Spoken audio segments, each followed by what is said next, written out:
Hello, welcome to legal awareness web series. Supreme court और chief justice of India legal awareness पे बात करें और हम लीगल अवेयरनेस वेब सीरीज में उसको कवर ना करें, ये बड़ी नाइंसाफ़ी होगी। लीगल अवेयरनेस के व्यूअर्स को हक है कि लीगल अवेयरनेस से रिलेटेड कोई भी बात हो वो उनसे डिस्कस की जाए, एनालाइज किया जाए यहाँ कि चीफ जस्टिस ऑफ इंडिया ने क्या बात कही है। 2 अक्टूबर को एक लीगल अवेयरनेस की कैंपेन भारत के मुख्य न्यायाधीश ने चलाई थी। 40 दिन बाद कल 14 नवंबर को वो कैंपेन समाप्त हुई है। उसका वैलिडिक्टरी फंक्शन विज्ञान भवन में हुआ है और भारत के मुख्य न्यायाधीश ने चंद बड़ी अहम बातें अपनी शॉर्ट स्पीच में कही हैं। चीफ जस्टिस ऑफ इंडिया ने कहा कि जजेस जो संविधान ने उन्हें ड्यूटीज और रिस्पॉन्सिबिलिटीज दी हैं उसको अटमोस्ट सिंसियरिटी और कमिटमेंट से पूरा कर रहे हैं। उन्होंने कहा कि न्यायपालिका आखिरी उम्मीद है और ये इस बात का फैक्ट है कि हम उस उम्मीदों पर पूरे उतरे हैं। जॉली एलएलबी का डायलॉग मुझे याद आता है कि जब वो डिस्ट्रिक्ट लेवल का जज ये कहता है कि अभी भी जब 2 लोगों में आपस में लड़ाई होती है तो वो कहते हैं मैं तुम्हें अदालत में देखूंगा। मैं समझता हूं कि सुप्रीम कोर्ट और हाई कोर्ट को, जैसा चीफ जस्टिस ने कहा, कि उन्हें ह्यूजली कॉन्शियस रहना चाहिए इस कॉन्स्टिट्यूशनल स्कीम के लिए ताकि लोग उनका सम्मान करें। चीफ जस्टिस ने एक इतनी बड़ी बात कही है कि पिछले चंद सालों से पूरे देश में इस पे बहस होती रही। इंटेलेक्चुअल्स इसमें कुछ दबे लफ्ज़ों में, कुछ खुले लफ्ज़ों में बात करते रहे। न्यायपालिका की स्वतंत्रता, इंडिपेंडेंस ऑफ जुडिशरी। देखिए, भारत के मुख्य न्यायाधीश कह रहे हैं एब्सोल्यूट इंडिपेंडेंस चाहिए। सिर्फ इंडिपेंडेंस की बात नहीं हो रही है, एब्सोल्यूट इंडिपेंडेंस चाहिए। और वो कह रहे हैं ये एब्सोल्यूट इंडिपेंडेंस के साथ नेसेसरी बोल्डनेस चाहिए in the face of adversity. मैं समझता हूं कि किसी भी जज को जज करने का सबसे बड़ी यार्डस्टिक ये है कि क्या वो इंडिपेंडेंट है और क्या वो बोल्ड है, और इंडिपेंडेंस जुडिशरी को किससे चाहिए। ये मुख्य न्यायाधीश ने तो नहीं कहा, पर हम सब जानते हैं सरकार से चाहिए। इसलिए हमने आर्टिकल 12 में जुडिशरी को इंक्लूड नहीं किया एज ए स्टेट, एक्सेप्ट जब वो एडमिनिस्ट्रेटिव डिसीजन मेकिंग कर रहे हो। मैं समझता हूं कि चीफ जस्टिस ने ये बात बड़े खुल के कह दी है कि जो एबिलिटी है जुडिशरी की संविधान को अपहोल्ड करने की, उसकी वजह से उनका इम्पेकेबल कैरेक्टर बरकरार रहेगा और लोगों का उनका उसमें विश्वास बना रहेगा। चीफ जस्टिस ने गरीबी की तरफ इशारा किया और कहा कि ये मिसफॉर्च्यून है कि लॉ अब तक तमाम लोगों के ये गरीबी को नहीं मिटा पा रहा है। 1933 का जिक्र किया, ब्रिटिश हाउस ऑफ लॉर्ड्स का जिक्र किया और ये कहा कि कॉलोनियल पावर्स ने कोई कोशिश नहीं की कि ये प्लाइट ऑफ इंडियन मासेस खत्म हो। जाहिर है कि हम उस वक्त सब्जेक्ट थे, अब हम सिटीजन हैं। अब संविधान हमें कह रहा है कि हम संप्रभु हैं, we the people of India से संविधान शुरू हो रहा है। चीफ जस्टिस ने कहा फंडामेंटल मिशन देश की स्वतंत्रता के संग्राम का था to find a life of dignity and equality for all. यही बात देखिए आर्टिकल 51A में आई कि हम चेरिश करेंगे और अपहोल्ड करेंगे noble ideals of our freedom struggle. आज कुछ लोग उस फ्रीडम स्ट्रगल पर प्रश्न चिन्ह लगा रहे हैं। मैं समझता हूं कि चीफ जस्टिस ने बिल्कुल साफ कर दिया है कि फ्रीडम स्ट्रगल का मेन मकसद था कि हमारे देश के लोगों को लाइफ ऑफ डिग्निटी मिले। वो डिग्निटी हो नहीं सकती थी अगर कोई विदेशी पावर हमारे ऊपर रूल कर रही थी, और इक्वालिटी मिले। और आप देखिए जो कांग्रेस का कराची रेजोल्यूशन है उसमें ये बात आ गई, और जो ऑब्जेक्टिव रेजोल्यूशन नेहरू जी ने मूव किया संविधान सभा में, जो बाद में हमारी प्रीएम्बल बन गया, उसमें आ गया इक्वालिटी ऑफ स्टेटस होगा और इक्वालिटी ऑफ अपॉर्चुनिटी होगी, जस्टिस होगा social, economic and political. Chief justice ने यह भी कहा कि नेहरू जी को कोट करते हुए, क्योंकि आप समझिए कि बार बार नेहरू को कोट किया है क्योंकि 14 नवंबर नेहरू का बर्थडे था। चीफ जस्टिस ने कहा, पंडित नेहरू ने कहा था, there could be no real freedom without economic freedom and to call a starving man free is but to mock him. अगर किसी भूखे को आप कहें कि वो आजाद है, नेहरू जी कह रहे हैं, इसका मतलब आप उसका मजाक उड़ा रहे हैं। जब तक इकोनॉमिक फ्रीडम नहीं है, आर्थिक आजादी नहीं है, तब तक आजादी भी नहीं है, स्वतंत्रता भी नहीं है, लिबर्टी भी नहीं। लीगल अवेयरनेस वेब सीरीज के व्यूअर्स जानते हैं कि 1945 के बाद पूरे विश्व में एक डिवीजन हो गया ईस्टर्न ब्लॉक और वेस्टर्न ब्लॉक का। लिबरल वेस्ट ने लिबर्टी एम्फेसाइज की और भूख की तरफ ध्यान न दिया। सोशलिस्ट ईस्ट ने इकोनॉमिक राइट्स की बात की, भूख की बात की, पर लिबर्टी से इनकार किया। चीफ जस्टिस जो इस बात की तरफ इशारा कर रहे हैं कि लिबर्टी भी चाहिए होगी और इकोनॉमिक फ्रीडम भी चाहिए होगी, दोनों को अलग नहीं किया जा सकता। वियना कॉन्फ्रेंस यूनाइटेड नेशंस की जो ह्यूमन राइट्स की 1993 में हुई, उसने कहा फर्स्ट जनरेशन और सेकंड जनरेशन राइट्स जो है ये इनडिविजिबल है, इन्हें अलग अलग नहीं किया जा सकता। चीफ जस्टिस ने बहुत सफाई से हैव्स और हैव्स नॉट का जिक्र किया और कहा कि यह देश की हकीकत है, रियलिटी है। 1% लोगों के पास 77% वेल्थ है। भारत में बिलियनायर्स बढ़ते चले जा रहे हैं और साथ ही करोड़ों लोग पॉवर्टी के नीचे जा रहे हैं। कोविड-19 के दौरान ही कितना अनएम्प्लॉयमेंट बढ़ गया। 44 साल के हाईएस्ट रेट पे हैं हम अनएम्प्लॉयमेंट पे।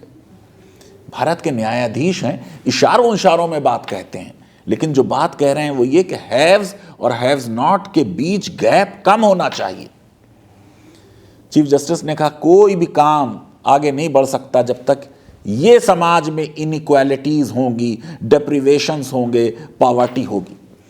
उन्होंने कहा हम एक वेलफेयर स्टेट हैं। वेलफेयर स्टेट में जो गरीबों के लिए बेनिफिट्स हैं वो आखिरी आदमी तक पहुंचने चाहिए जिनको बेनिफिट मिलना चाहिए। मैं समझता हूं कि प्रधानमंत्री जी ने जो इसमें जनधन योजना और किसानों की योजनाएं, गरीबों को घर देने की योजना, उज्ज्वला स्कीम जो चलाई हैं, ऐसी बहुत सी स्कीम्स चलाई हैं प्रधानमंत्री जी ने जो गरीबों की एस्पिरेशंस को, उनको डिग्निफाइड लाइफ देने के लिए, जिसकी तरफ चीफ जस्टिस इशारा कर रहे हैं, उसी गोल को पाने की तरफ एक बहुत बड़ा प्रधानमंत्री जी का एफर्ट है। चीफ जस्टिस ने कहा हमने गांधी जयंती पर नालसा के थ्रू ये कोशिश की कि एक गैप की ब्रिजिंग हो जाए एक्सेस और बेनिफिटर और बेनिफिशियरी के बीच। उन्होंने कहा कि नालसा का जो काम है वो डेमोक्रेसी को हेल्दी बनाएगा, एक हेल्दी डेमोक्रेसी के लिए वो ज़रूरी है। और उनका 40 दिन के बाद आज जब वो तमाम चीफ जस्टिसेस और जजेस के साथ बैठे पहली बार, उन्होंने कहा कि मुझको बहुत अच्छा लग रहा है। चीफ जस्टिस ने ये भी कहा कि हमारे इंस्टीट्यूशंस ने बहुत सी रुकावटें और बैरियर्स को तोड़ा है ताकि लोगों की जो नीड्स हैं वो पूरी की जा सके। उन्होंने कहा इतिहास इस बात का साक्षी है कि देश की जो कॉन्स्टिट्यूशनल कोर्ट्स हैं उन्होंने वेलफेयर कॉन्स्टिट्यूशन के सिद्धांत को अपने दिल में सजोए रखा है और वो हमेशा जो दबे और कुचले समाज के वर्ग हैं, मार्जिनलाइज कम्युनिटीज़ हैं, उनके लिए हमेशा वो खड़े रहे हैं। चीफ जस्टिस ने ये भी बात कही कि जो संविधान के निर्माताओं की एस्पिरेशंस थी उसको हासिल करने के लिए जुडिशरी हमेशा फोरफ्रंट पे रही और एक वेलफेयर स्टेट बनाने में कंट्रीब्यूट किया। आप देखिए कितने डायरेक्टिव प्रिंसिपल्स हैं जिनको सुप्रीम कोर्ट ने मौलिक अधिकारों का हिस्सा बना दिया और उसके बाद संसद ने उस पर कानून बनाया। आप देखिए, राइट टू एजुकेशन को ले लीजिए, डायरेक्टिव प्रिंसिपल था। सुप्रीम कोर्ट के जजमेंट्स आए, मोहिनी जैन के, उन्नी कृष्ण के, उसके बाद 21A आ गया। तकरीबन एक बार मैंने काउंट किए थे 15 ऐसे राइट्स हैं जो सुप्रीम कोर्ट ने आर्टिकल 21 की व्यापक व्याख्या करते हुए उसमें ऐड कर दिए। चीफ जस्टिस ऑफ इंडिया उन जजमेंट्स की तरफ इशारा कर रहे थे। उन्होंने कहा कि सोशल डेमोक्रेसी लाने में सुप्रीम कोर्ट और हाई कोर्ट्स ने बहुत बड़ा रोल अदा किया है। चीफ जस्टिस ने एक बड़ी अच्छी बात कही कि एज चीफ जस्टिस सीनियर जजेस की जिम्मेदारी है कि वो तमाम जजेस जो जुडिशरी के मेंबर हैं उनका ख्याल रखें। अगर जुडिशरी भी जजेस का ख्याल ना रखेगी तो फिर ये बात अच्छी नहीं होगी। चंद सालों से ऐसा लग रहा था कि जुडिशरी अपने लोअर जुडिशरी के जजेस का उतना ख्याल नहीं रख पा रही थी जब उनके साथ बड़ी बड़ी ट्रेजेडीज़ भी हो जा रही थी। चीफ जस्टिस ने ये भी बात कही कि as head of the family उनकी जिम्मेदारी है कि वो कंसोल करें, कंफर्ट करें और उनके लिए खड़े हों जुडिशल ऑफिसर्स के लिए। मैं समझता हूँ ये उन्होंने एक अपना पर्सनल कमिटमेंट पूरी भारत की जुडिशरी को रीट्रेट किया है। चीफ जस्टिस ने एक और बात बड़ी अच्छी कही कि रियल में जो ट्रायल कोर्ट्स और डिस्ट्रिक्ट जुडिशरी हैं, जहां ज़्यादातर लिटिगेंट्स हैं और आपको मालूम है वहाँ 4 करोड़ केसेस भी पेंडिंग हैं, जब तक वो एक रोबस्ट जस्टिस डिलीवरी सिस्टम नहीं बनते ग्रास रूट पे, तब तक एक स्वस्थ जुडिशरी और हेल्दी जुडिशरी की कल्पना नहीं की जा सकती। उन्होंने हाई कोर्ट के रोल को एम्फेसाइज किया और कहा कि हाई कोर्ट सुपरवाइज करती हैं फंक्शनिंग लोअर कोर्ट्स की और हाई कोर्ट्स की जिम्मेदारी है कि वो इंश्योर करें कि नीचे इफ़िशेंट फंक्शनिंग रहे। मैं समझता हूँ कि हाई कोर्ट की रिस्पॉन्सिबिलिटीज़ की तरफ जो उन्होंने इशारा किया as constitutional court, ex fact finding court, वो बहुत बड़ा इशारा है। काश कोलिजियम भी अपने अंदर कोई अमेंडमेंट लाए और जैसा संविधान में हाई कोर्ट के जजेस को भी रोल दिया है, वो रोल कोलिजियम भी अगर दे दे तो बहुत बेहतर होगा। फिर उन्होंने बात की कि स्टेट जुडिशरी जो है वो लोगों से बहुत क्लोजली एसोसिएटेड है। अगर वो सेंसिटिव हो जाए लोगों की समस्याओं और डिफ़िकल्टीज़ के बारे में और ह्यूमनली ऑपरेट करे, ह्यूमन टच जजेस में कम होता जा रहा है, इसकी तरफ इशारा है। बात की उन्होंने जब एक औरत मुसीबत में आए, एक बच्चा जिसको ज़रूरत हो केयर की वो सामने आए और वो आए जिसको इल्लीगली डिटेन किया गया है। देश में आज हज़ारों लोग ऐसे हैं जो इल्लीगल डिटेंशन में हैं, उनकी तरफ इशारा करते हुए चीफ जस्टिस ने जिस ह्यूमन टच की बात की है, मैं समझता हूँ वो इस समय की बहुत बड़ी ज़रूरत है।